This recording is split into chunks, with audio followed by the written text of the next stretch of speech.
All right, welcome back to The Explainer. Today, we are unpacking something absolutely fascinating. We're going behind the scenes to look at a real-world case study about the hidden and frankly exhausting costs of being a people pleaser. We're getting a literal front row seat to a counselor's private supervision notes as they try to navigate this massive transition out of a grueling elementary school environment and into the high-stakes world of university academia. So let me just ask you right off the bat, have you ever shrunk your own boundaries just to survive at work? You know the feeling, right? Well, today we're exploring the super raw, incredibly honest notes of a counselor who suddenly realized their ultimate survival strategy was actually destroying their own identity. You see, to avoid being mocked by administrators, they spent 9 long years just keeping a low profile, adopting the stance of low self-esteem, and defaulting to extremely high compliance. And the core conflict here is just massive. It's like night and day. On one side, they were totally stuck in this old survival mode, a low-boundary existence where ignoring their own feelings and saying yes to literally everything was the only way they knew how to get by.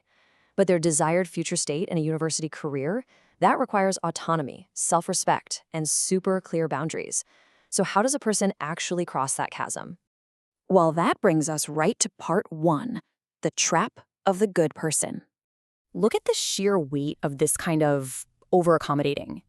The author noted that being highly compliant and just doing all the grunt work was actually a really profound defense mechanism for them to build connections. But there was a devastating catch. To survive, they had to completely suppress their own emotions just so they could communicate without friction. They just kept absorbing more and more work, never refusing a task until they completely lost their own positioning. They basically became a blank slate for whatever anyone else needed. Moving right along to part 2, the IPT mirror and the here and now. Okay, so how do you break a cycle that's kept you safe, but totally miserable for almost a decade? You need a serious intervention. Enter Professor Wu, a supervisor who specializes in interpersonal process therapy, or IPT. During their sessions, Professor Wu delivered this deceptively simple but incredibly profound instruction. He just said, "Take yourself seriously." And wow, that became the spark.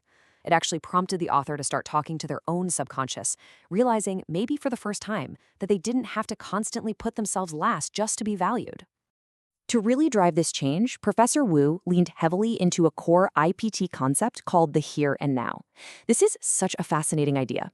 It's the concept that the interpersonal dynamics happening right inside the therapy room perfectly mirrored the client's behaviors out in the real world.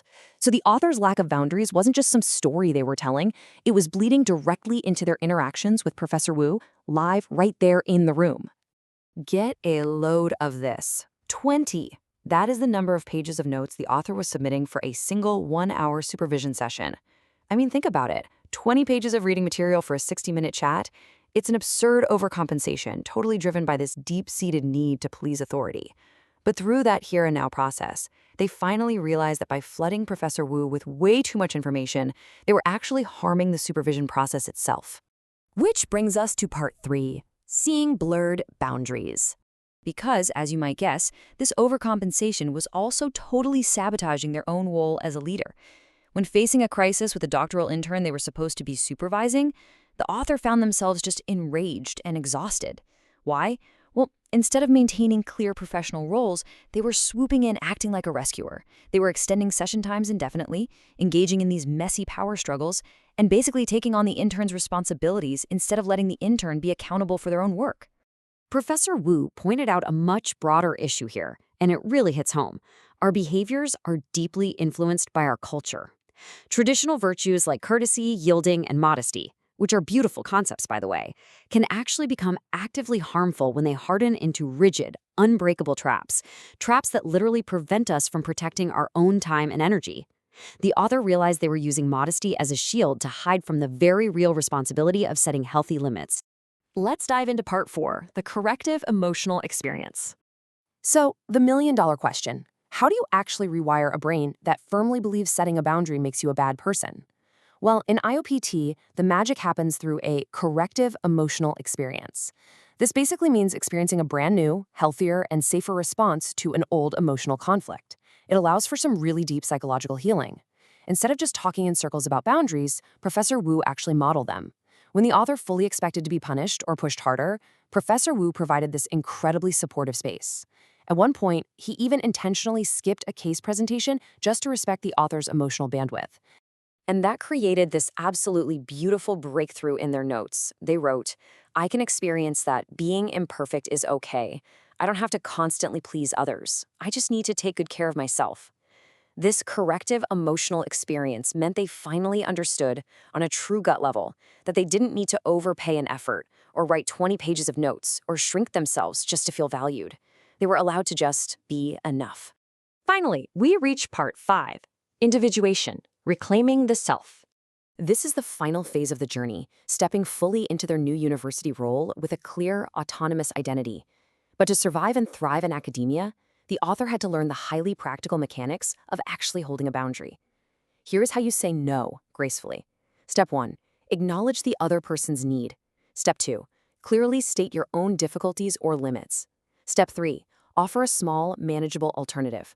And step 4, respectfully but firmly hold your boundary. No guilt required.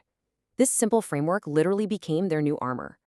And you guys, look at what happens when you finally stop leaking your energy to everyone else. By establishing these boundaries, the author finally had the capacity to define their own unique professional brand. They anchored their identity in Gestalt therapy, committed to rediscovering the pure joy of knowledge, and, most wonderfully, they integrated their actual personal passions. They developed niche specialties in pet and horticultural therapy. They were finally bringing their genuine love for nature into their professional life. That right there is true individuation.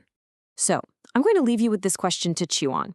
Are you ready to stop shrinking your boundaries and finally step into your own light and power? Just as this counselor learned through the mirror of therapy to dismantle their defenses and take themselves seriously, I want you to ask yourself where you need to draw a line today. Where in your life are you submitting 20 pages when only 2 are required? Protect your amazing energy, respect your own needs, and absolutely do not be afraid to step into your unique identity. Thanks so much for joining me on this explainer, and I'll catch you next time.